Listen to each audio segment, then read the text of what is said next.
പാതിരാത്രി ഉത്സവപ്പറമ്പിലൂടെ ഇങ്ങനെ നടക്കണം. മേളക്കാഴ്ചകൾ മഞ്ഞ് വീണ് മങ്ങിത്തുടങ്ങുമ്പോൾ അതേ മഞ്ഞ് നനഞ്ഞ് തെന്നിക്കിടക്കുന്ന മരത്തിലൂടെ വലിഞ്ഞ് കയറി മുകൾ കമ്പിലിരുന്ന് മേളക്കാഴ്ചകൾ വ്യക്തമായി കാണണം. അതിൻ്റെ ഒരു ഫീല് പറഞ്ഞറിയിക്കാനാവില്ല.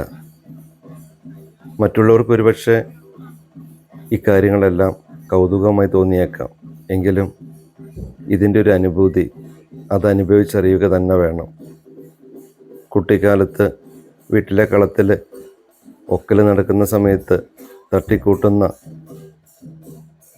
വൈക്കോൽ കച്ചിയുടെ കൂമ്പാരത്തിന് മുകളിലിരുന്ന് ഒക്കൽ കാണുന്ന കാഴ്ചയും അതിമനോഹരമാണ്.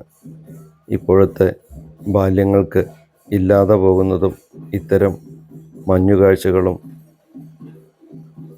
നേർക്കാഴ്ചകളുമാണ്. മാറി മാറി വരുന്ന പ്രകൃതിയുടെ കുളിരും ചൂടും വ്യതിയാനങ്ങളുമെല്ലാം അനുഭവിക്കാൻ നമ്മുടെ നാട്ടിൻ പുറത്തേക്ക് ഇറങ്ങണം. അവിടുത്തെ ആഘോഷങ്ങളിൽ പങ്കുചേരണം. അതിൻ്റെ ഒരു ഫീല് അത്രമേൽ മനസ്സിൻ്റെ ഉള്ളറകളിലേക്ക് ആഴ്ന്നിറങ്ങുന്ന സന്തോഷത്തിൻ്റെ പാൽഞ്ഞരമ്പുകളാണ്. ഉത്സവ കാഴ്ചകൾ എന്നും ഏറെ ഇഷ്ടമാണ്.